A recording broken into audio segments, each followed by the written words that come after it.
Hello guys and welcome again. Today we are looking at literary devices in Beacon of Light, and we are looking at our first literary device, which is oxymoron. Now our example number one is Aqua's eyes filled with happy tears. So we have happy and tears, two contradicting words that have been put together. So here we have oxymoron. Oxymoron is when we have contradicting words that has been put together in order to create a new meaning. All right, our next literary device that we have is simile. So simile, we all know simile as using like and as to make comparisons. Okay, the first example of simile: the darkness grew thicker like a big curtain covering the sky. Second example of simile we have: in the village of Obane, the night was extremely quiet like a heavy blanket. So here using like to make a comparison. The third one we have: he stood outside feeling restless and unsure, as if the shadows were stirring up his deepest desires. So still using like and as. Then we have the fourth one: but tonight Osman's mind was empty like a desert. So here Osman's mind likened to a desert. Then the fifth one we have: Osman felt like he was back in the wild. All right, so our next literary device is repetition. So what is repetition? Repetition is when we use words repeatedly to make emphasis, okay, in a poem, in a passage, or in an extract. Let's look at our first example. I won't forget where I came from. I won't forget the struggles, and I won't forget those who helped me succeed. So here we have I that has been repeated here, won't has been repeated here, then forget also has its own repetition here just for emphasis. Okay, then the second example we have: my music isn't just about me, it's about the people who helped me. Now it's about helping others. Okay, so we have about three times. Okay, the next literary device, which is personification. So personification is when we give human attribute to things that are non-human. Okay, so let's look at our first example of personification here. The quietness made his inner struggles feel louder. So here inner struggles have been given the ability to feel, which is a human quality or attribute. Okay, let's go to the second one. We have he forced a tired smile. So here when we have smile, that is tired, okay, giving human attribute of being tied to a smile, we have personification. We have the third one: in Obane's heart a fire burns bright. In Obane is a village giving a heart. Okay, in Obane's heart a fire burns bright. Then we have the fourth one: the wind blew through the trees whispering about a new life. So here wind whispering, okay, wind whispering is also an example of personification. Number five, we have her fingers danced across the keys. So here fingers dancing across keys. Her fingers danced across the keys is also an example. Then the sixth one, we have Acres twinkling lights mesmerizing him.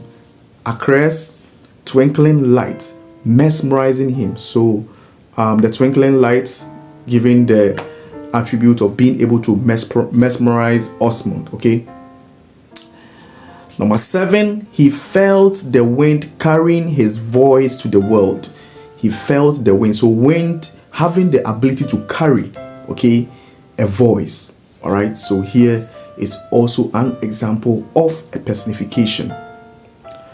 8, we have Osmond's voice touched millions worldwide. Okay, so here voice being able to touch, okay, voice being able to touch is also an example of personification. Number 9, we have Obane taught me to be strong, hopeful, and community-minded. So Obane is a village. Okay, so if a village is able to teach you, which only human beings can do, all right, if a village is teaching you, that means that the writer is using personification here. Number 10, we have, I was touched by Osmon's love for his village.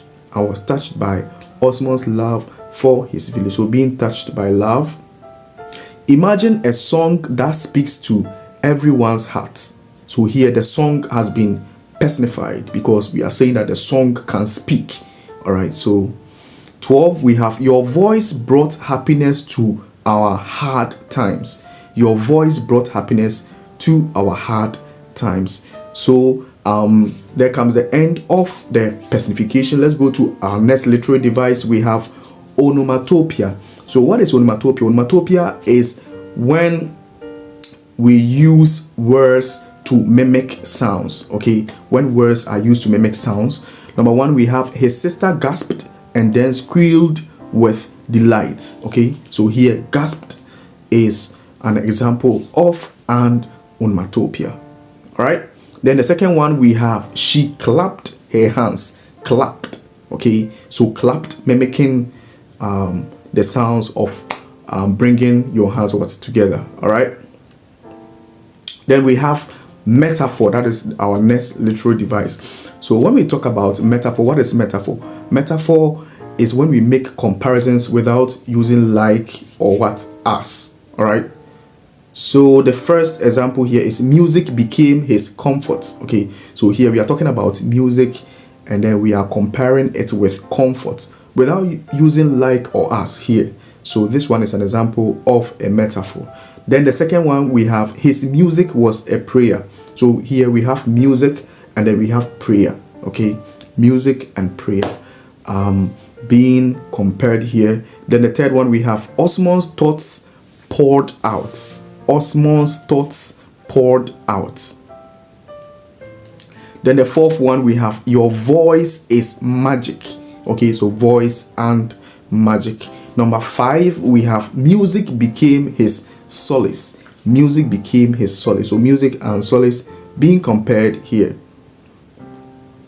Our next literary device is imagery. So imagery is when a writer uses words to appeal to our sense of sight, our sense of smell, our sense of hearing.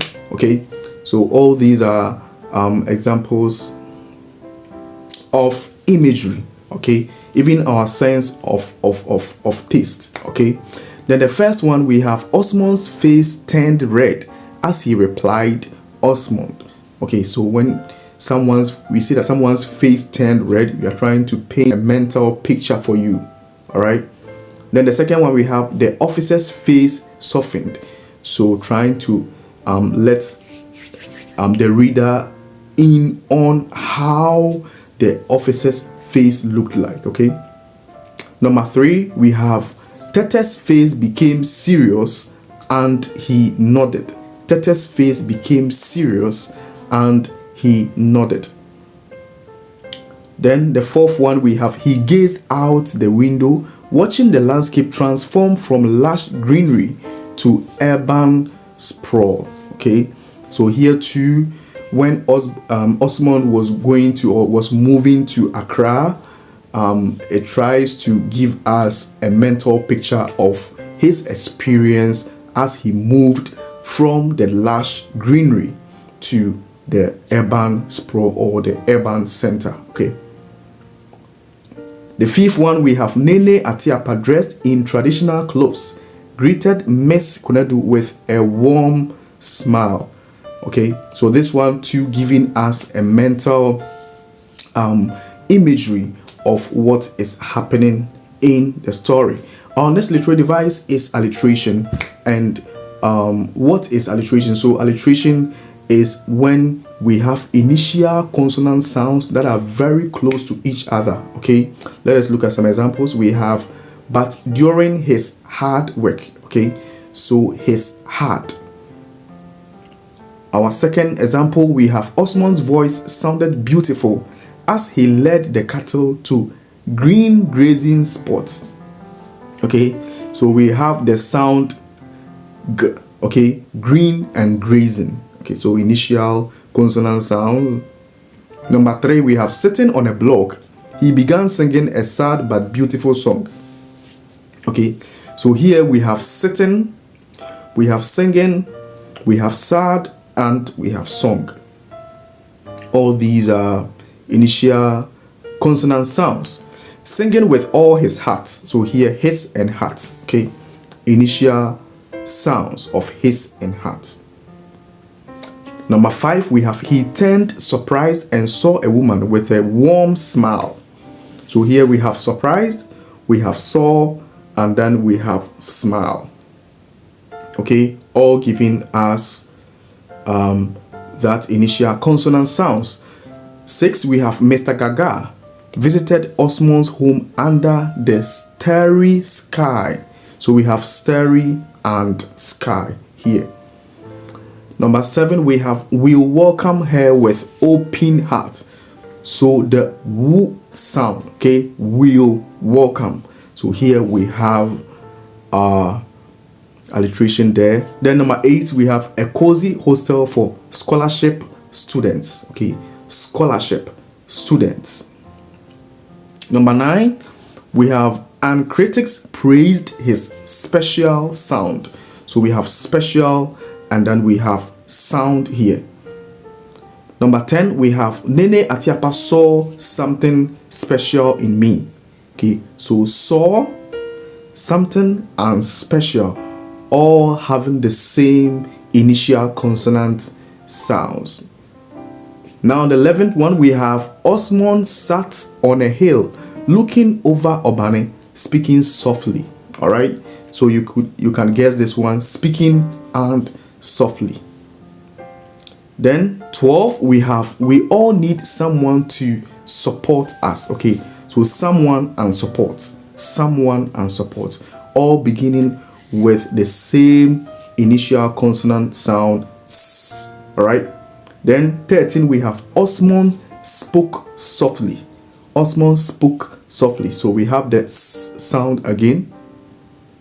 The next literary device is rhymes. Okay, so rhymes is when we have similar sounds at the end of words, especially in poems and in music. Okay, so let's go here. We have "Oh Black Star, rise above the pain, lead me to a brighter day where love remains." So pain and remain, okay, are examples of rhymes. Okay, then we have let's continue. Say that in Obane's heart a fire burns bright, guiding me through the darkest night.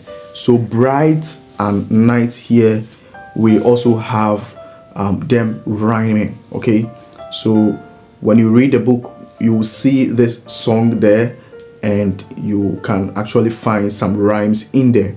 Then let's go to rhetorical questions. That is our next literary device. So what is a rhetorical question?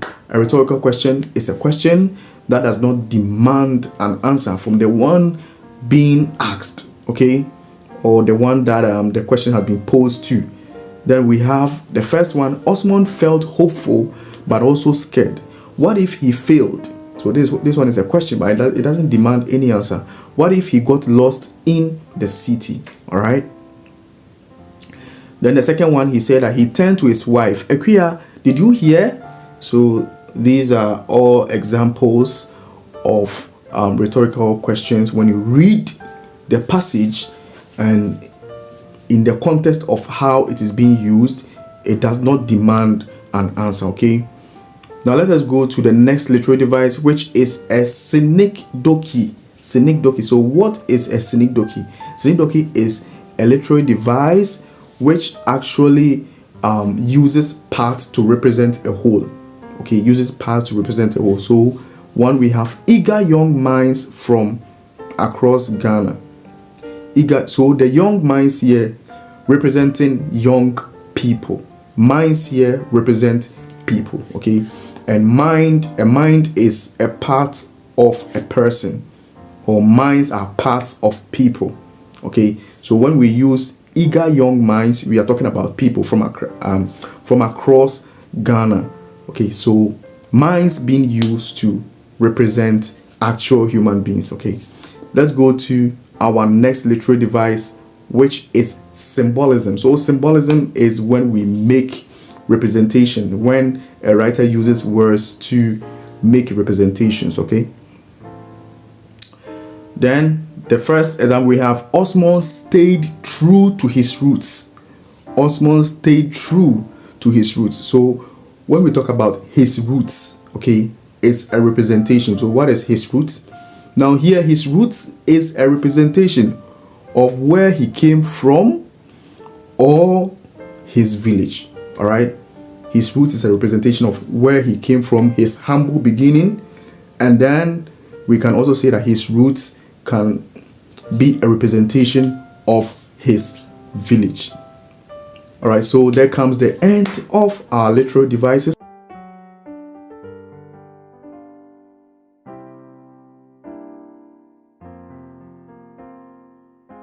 Thank you very much for staying to the end of the video. If you like the video, just give us a subscribe, give us a like, and give us a share, and I will see you in our next lesson. Goodbye and have a nice day.